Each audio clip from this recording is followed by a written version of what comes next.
Hello dear student और प्यारे मित्रों और साथियों, कैसे आप सब। मैं हूं भरत कुमार और आप सभी का स्वागत है me and my YouTube class में। जैसा कि हर बार की तरह ये जो क्लास होती है वह कॉलेज के अलावा उन सभी कंपटीशन एग्ज़ाम के लिए महत्वपूर्ण होती है जिनके अंतर्गत ये टॉपिक आता है, क्योंकि ये कॉलेज लेवल का टॉपिक है तो इसके अंदर वो डिटेल से डिन किया जाता है जो शायद कंपटीशन के हिसाब से वेरी इंपॉर्टेंट हो जाता है। वैसे स्पेशली फोकस है बी ए सेकेंड ईयर के पेपर फर्स्ट के अंतर्गत, और जिनका तुलनात्मक राजनीति को समझना है पीजी के लिए भी इंपॉर्टेंट हो जाता है, तो ध्यान रखिएगा तुलनात्मक राजनीति का विकास। अब इसके ध्यान रखिएगा कि जो तुलनात्मक राजनीति है इसके जो फर्स्ट पार्ट था उसमें हमने देखा था कि तुलनात्मक जो राजनीति है उससे तुलनात्मक राजनीति के अर्थ को जाना था, उसकी परिभाषा को जाना था, उसकी प्रकृति को जाना था। आज हम देख रहे हैं कि तुलनात्मक राजनीति का विकास कैसे हुआ, कैसे तुलनात्मक राजनीति प्रचलन में आई। शुरुआत में ये नहीं था, शुरुआत में राजनीति का तुलनात्मक अध्ययन नहीं होता था, लेकिन समय दर समय इसमें धीरे धीरे परिवर्तन हो गया। और जैसे कहते हैं कि पहले शुरुआत में छोटी चीज़ों पर कंपैरिजन होने लगा कि एक राजनीतिक संस्था देश की संस्था का दूसरी राजनीतिक संस्था के साथ अध्ययन, धीरे धीरे तुलनात्मक राजनीति के अंतर्गत उसका दायरा, उसका क्षेत्र बढ़ने लग गया। तो तुलनात्मक राजनीति का जो विकास है वो किन चरणों में और कैसे हुआ है और किन किन विद्वानों ने इनके तुलनात्मक राजनीति में योगदान दिया है वो जानना जरूरी है। क्योंकि एग्जाम में प्रश्न कैसा आएगा, एग्जाम में आएगा कि तुलनात्मक राजनीति के विकास के बारे में बताइए, या तुलनात्मक राजनीति के विभिन्न चरणों के बारे में बताइए। तुलनात्मक राजनीति से आप क्या समझते हैं, तुलनात्मक राजनीति के विकास के अंतर्गत किन विद्वानों का योगदान रहा। प्रश्न कैसे भी घुमा के आ सकता है। तो हम बात करें कि तुलनात्मक राजनीति के अंतर्गत व्यवस्थित अगर हम बात करें तो जी के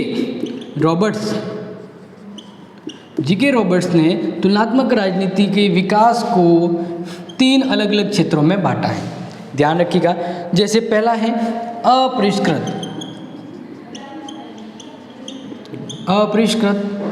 फिर है वह क्षेत्र जो परिष्कृत है, और तुलनात्मक राजनीति के विकास का तीसरा जो नज़रिया बताया वो बताया परिष्कृत रूप, या हम कहें कि आगामी या प्रगामी रूप में परिष्कृत का मतलब होता है उन्नत। तो जी के रॉबर्ट्स के अनुसार तुलनात्मक राजनीति के विकास के 3 अलग अलग चरण बताए हैं। लेकिन हम क्या करते हैं कि हमारे इस पॉलिटिकल में तुलनात्मक राजनीति के विकास को समझने के लिए इसके अध्ययन की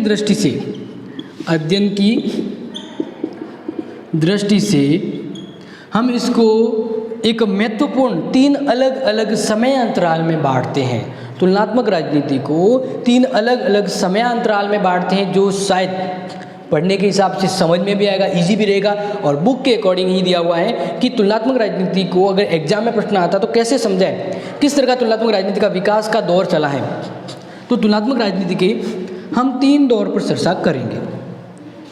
पहला, द्वितीय महायुद्ध तक तुलनात्मक राजनीति का विकास।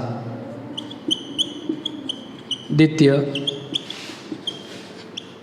महायुद्ध तक तुलनात्मक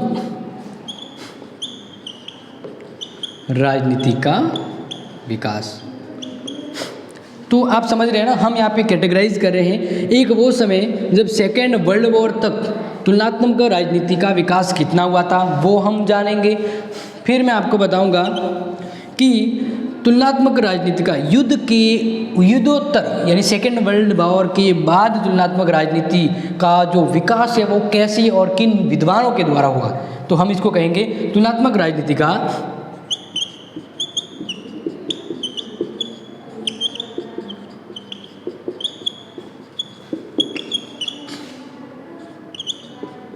युद्धोत्तर विकास, यानी सेकेंड वर्ल्ड वॉर के बाद तुलनात्मक राजनीति में क्या दौर आया। ठीक है। और तीसरा जो हम समझेंगे वर्तमान समय में तुलनात्मक राजनीति में क्या डेवलपमेंट हुआ, या तुलनात्मक राजनीति का वर्तमान दृष्टिकोण किस डेवलपमेंट की ओर है। तो तुलनात्मक राजनीति के विकास का वर्तमान चरण, यहाँ पे विकास भी जोड़ना जरूरी है।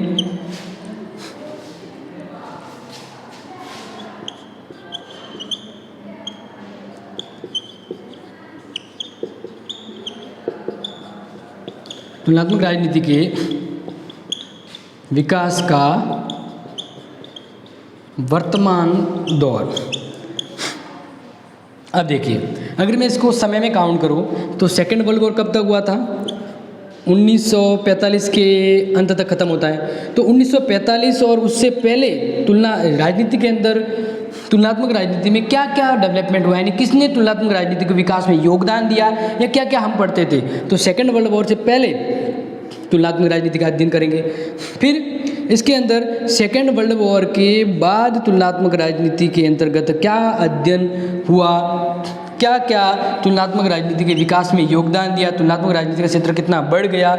और तीसरे में हम जानेंगे कि वर्तमान परिप्रेक्ष्य में, जैसे हम कहते नाउ टिल, आज के समय तुलनात्मक राजनीति में किन किन का अध्ययन करते हैं और कि ये क्या चीज़ें हैं जो तुलनात्मक राजनीति के विकास को बढ़ाती है। तो मोटे तौर पे जब बड़ा प्रश्न आए तो ये आपका आंसर बन जाता है, तीनों पॉइंट में समझाना है। तो हम बात करें तुलनात्मक राजनीति के सेकेंड वर्ल्ड वॉर से पहले की अगर बात करते हैं तो तुलनात्मक राजनीति का ध्यान रखिए। तुलनात्मक राजनीति की शुरुआत है वो कब से हो जाती है? अरस्तु के समय से हो जाती है। डियर स्टूडेंट, आपको पता होगा अरस्तु ने 158 देशों के संविधान का अध्ययन किया था कि नहीं किया था। और इनका अध्ययन करने के बाद ही अरस्तु ने अपनी एक पुस्तक लिखी थी जिसका नाम था पॉलिटिक्स। क्या नाम था? पॉलिटिक्स। तो इस तरह से तुलनात्मक अध्ययन अरस्तु के समय से ही राजनीति विज्ञान में शुरू हो गया था, यानी तुलनात्मक राजनीति का विकास। इसके बाद मैं कुछ पॉइंट यहाँ पे आपको मेंशन करूँगा जिसको शायद आप ध्यान रखेंगे। आप जब क्वेश्चन आए तो ये भी लिखना है कि सेकेंड वर्ल्ड वॉर की अगर शुरुआत से बात करें तो खुद अरस्तु ने ही तुलनात्मक राजनीति की शुरुआत की है, क्योंकि उसने जब अपनी पॉलिटिक्स लिखी थी तो उसमें खुद उसने 158 देशों का कंपैरिजन अध्ययन करके संविधानों का अपनी एक पुस्तक बनाई थी। अब इसको आगे और देखें तो तुलनात्मक राजनीति में उन दिनों आगमनात्मक पद्धति का प्रयोग किया जाता था। आगमनात्मक का मतलब होता है यथार्थ, कल्पना न करके कुछ यथार्थ चीज़ों पे फोकस किया जाता था, क्या ये चीज़ें आगे कंपैरेटिव डेवलपमेंट में काम आएगी या नहीं आएगी। तो इसीलिए वस्तु स्थितियों का यथार्थ रूप में निरीक्षण और अध्ययन किया जाता था और वैज्ञानिक ढंग से निरीक्षण करने के आधार पर निष्कर्ष निकाले जाते थे।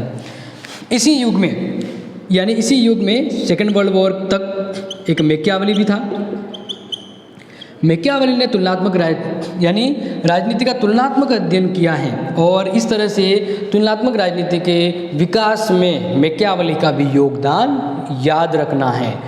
जैसे क्या इन्होंने किया, तो देखिए आपको पता होगा मैकियावेली को अपने युग का शिशु कहा जाता है, क्योंकि उसने अपने समय की घटनाओं को काफ़ी ज़्यादा अट्रैक्टिव या अटैच होते हुए अपने विचार दिए थे।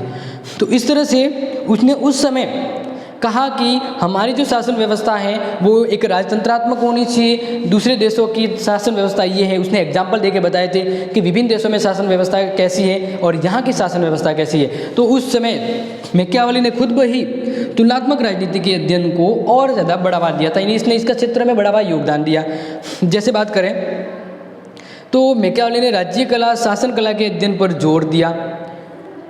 जहाँ पर सिर्फ सरकारों को ही अध्ययन की बात होती थी, वहाँ पर इसने राज्य कला और शासन कला के अध्ययन पर जोर दिया और इसके साथ साथ उसने राजनीति के व्यवहार, शासन कला आदि के बारे में भी गवेषणात्मक रूप में प्रश्न उठाए और इस तरह से ये राजनीति का जो विकास है वह मैकियावेली के समय और बढ़ जाता है। अब बात आती है मॉन्टेस्क्यू। बिल्कुल इसके बारे में पता होगा क्योंकि इनकी एक जो महत्वपूर्ण पुस्तक है द स्पिरिट ऑफ लॉज। इस पुस्तक में उन्होंने जिस तरह से अपनी चीज़ें बताई हैं तो उन्होंने तुलनात्मक राजनीति का डेवलपमेंट की और इशारा किया है, यानी तुलनात्मक राजनीति के विकास में मैकियावेली का भी योगदान है और मॉन्टेस्क्यू का भी योगदान है। इसने क्या चीज़ें बताई वो देखिए। मॉन्टेस्क्यू ने अनुभूतिमूलक दृष्टिकोण और निरीक्षण पर आधारित वैज्ञानिक ऐतिहासिक पद्धति को अपनाया और राजनीतिक प्रश्नों का निरपेक्ष राजनीतिक सिद्धांतों के आधार पर ही नहीं बल्कि वास्तविक परिस्थितियों का ध्यान में रखकर विवेचन किया था। और हम इसको कुछ इंपॉर्टेंट इसके पॉइंट लिखे, इसलिए मैं आपको ये वाला मिटा देता हूँ ताकि सही रहेगा। कुछ पॉइंट ऐसे ही जरूरी लिखना होता है। इन्होंने भी अपनी अध्ययन पद्धति में आगमनात्मक अध्ययन पद्धति को शामिल किया जो राजनीति के तुलनात्मक अध्ययन को विकास यानी बढ़ाती है। इसके अलावा ही मॉन्टेस्क्यू ने वैज्ञानिक ऐतिहासिक पद्धति को भी अपनाया।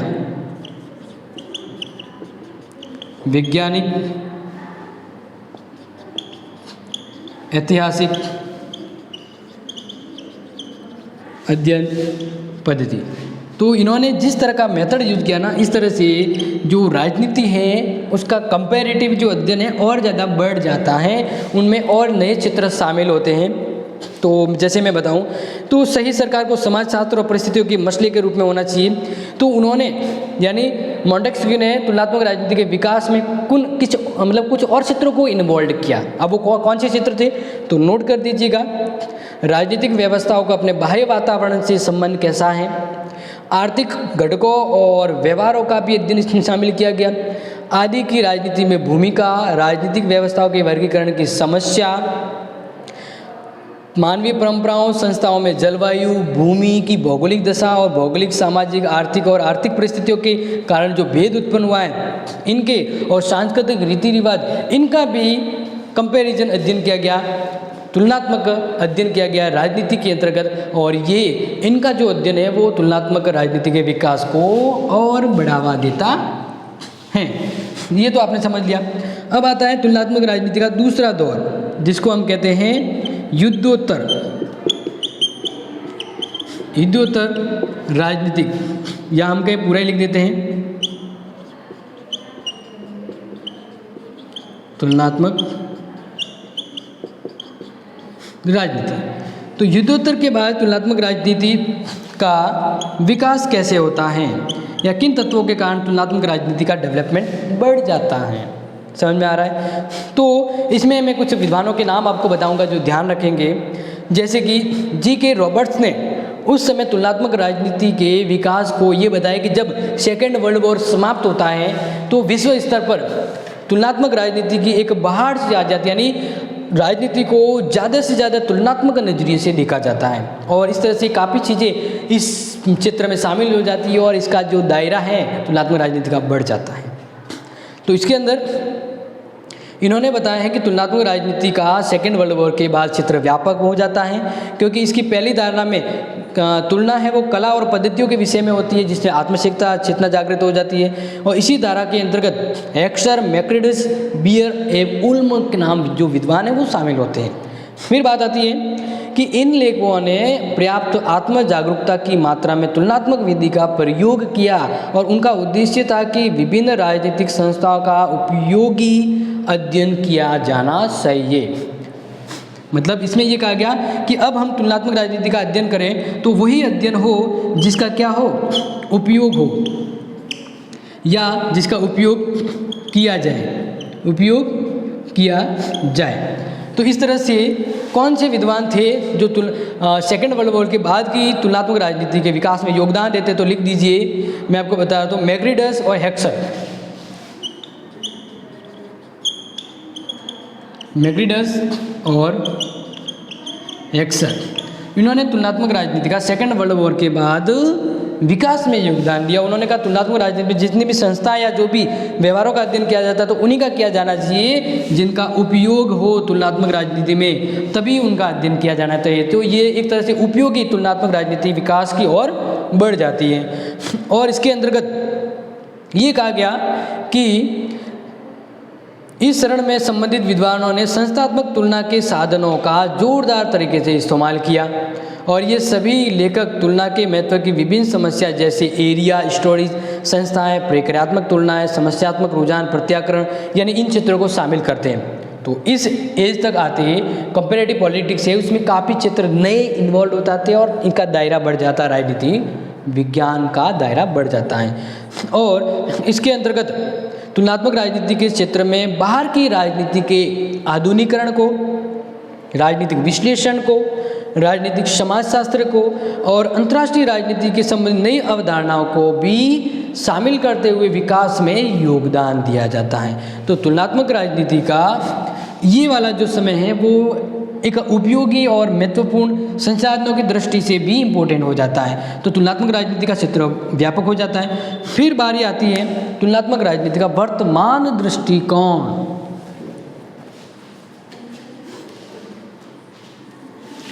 तो तो इसके अंदर ध्यान रखेंगे तुलनात्मक राजनीति का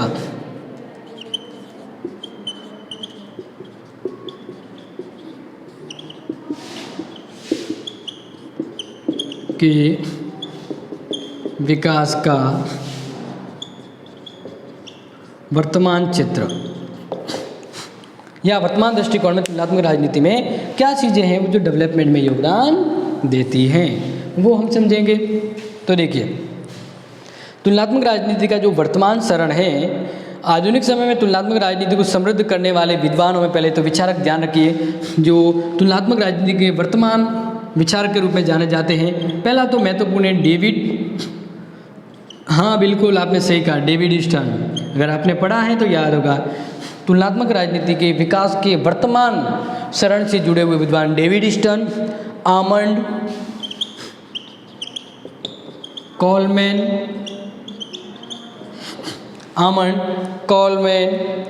कॉलडाइस, पोवेल,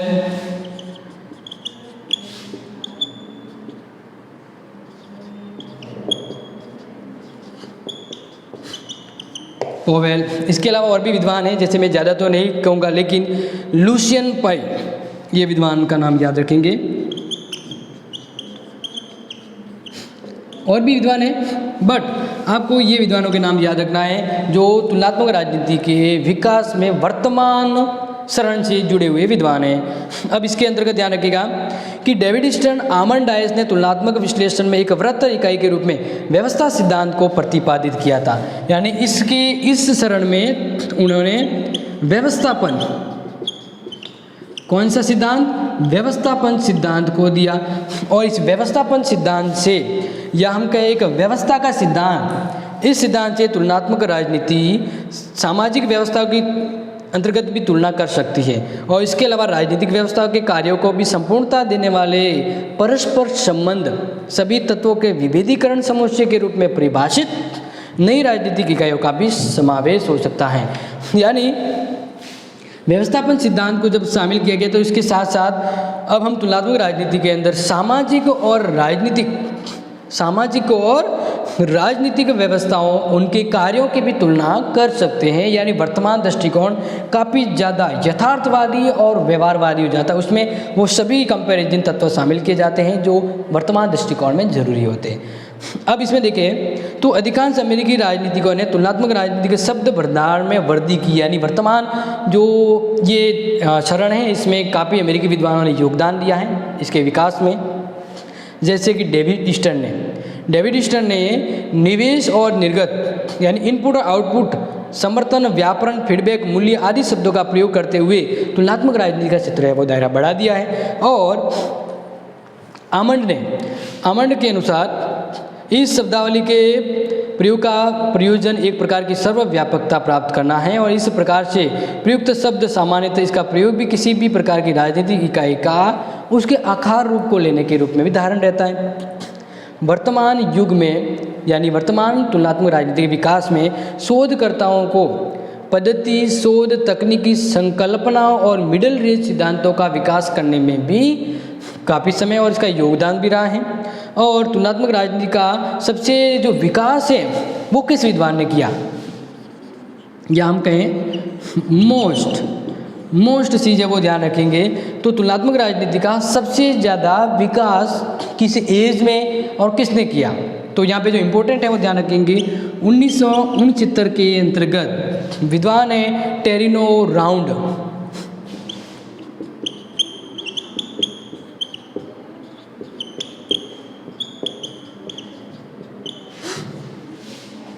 अब ध्यान रखिएगा कि तुलनात्मक राजनीति का सबसे अधिक विकास सन 1969 में टेरिनो राउंड टेबल से प्रारंभ होता है, जिसका मूल उद्देश्य तुलनात्मक विश्लेषण हेतु तर्क संगत और वैज्ञानिक आधारों की खोज करना। और इस दृष्टि से सारटोरी एक विद्वान है, ये तो एक समूह टेबल है जिसके द्वारा होती है। अब इसके अंदर एक विद्वान है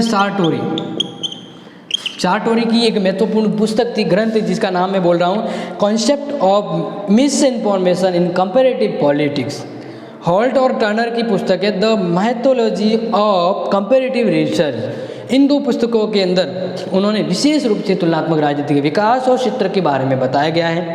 इस तरह से हम अगर संक्षेप में कहें तो विभिन्न तुलनात्मक राजनीति विद्वानों ने तुलनात्मक राजनीति के क्षेत्र को बढ़ाया है, उसके अध्ययन क्षेत्र को और ज़्यादा बढ़ाया है। लेकिन तुलनात्मक राजनीति का जो क्षेत्र इतना व्यापक है, इसका एक रीज़न ये है कि इस तुलनात्मक राजनीति में वर्तमान में जो विकासशील देश है, विकासशील देशों की व्यवस्थाओं और संस्थाओं का अध्ययन किया जाता है। तो इस तरह से तुलनात्मक राजनीति का क्षेत्र व्यापक होने का और ज़्यादा अपडेट होने का रीज़न क्या है कि पहले सिर्फ विकसित देशों की सूचनाओं या विकसित देशों की राजनीतिक संस्थाओं का ही अध्ययन किया जाता है, लेकिन वर्तमान में विकासशील देशों की संस्थाओं, उनके व्यवहारों, उनके मूल्यों का भी अध्ययन किया जाता है। तो वर्तमान दृष्टिकोण इस क्षेत्र को सम्मिलित करने से काफ़ी व्यापक तुलनात्मक राजनीतिक दृष्टिकोण हो जाता है और इसका विकास इन्हीं वजह पे होता है। तो तुलनात्मक राजनीति में बहुत से सिद्धांतों के साथ क्रांति भी आरंभ हो गई है और जैसा कि सिडनी वर्बा ने भी इसमें प्रस्तुत किया है। तो अब क्या होता है कि तुलनात्मक राजनीति में हम यूरोप, एशिया, अफ्रीका, ठीक है ना, उत्तरी अमेरिका, दक्षिणी अफ्रीका, इन देशों की व्यवस्थाओं, संस्थाओं और विचार प्रक्रियाओं का भी अध्ययन करते हैं। और ज़्यादातर जब विकासशील देशों के अध्ययन को भी इसमें शामिल किया गया तो तुलनात्मक राजनीति का क्षेत्र काफ़ी ज़्यादा विकास और व्यापक हो जाता है। तो आज का इस वीडियो में बस यही तक रहेगा कि तुलनात्मक राजनीति के विकास के 3 चरण हैं, जिसमें वर्तमान चरण तक आते आते हम वर्तमान राजनीतिक दृष्टिकोण को, उनके व्यवहार को भी जानते हैं। आने वाले पार्ट में मैं आपको बता देता हूँ कि तुलनात्मक राजनीति के प्रभाव को जानेंगे कि तुलनात्मक राजनीति का प्रभाव किस किस क्षेत्र तक होता है। और दूसरा पॉइंट हम देखेंगे कि तुलनात्मक राजनीति के अंतर्गत क्या समस्याएं हैं जो इसके विकास को फेस करनी पड़ती है, इसका विकास में बाधाएं हैं। तो ये वीडियो कैसा लगा ये मुझे ज़रूर बताइएगा। कुछ फीडबैक चाहे तो आप दे सकते हैं, अदरवाइज इस वीडियो को लाइक, शेयर और सब्सक्राइब जरूर करें। Thank you.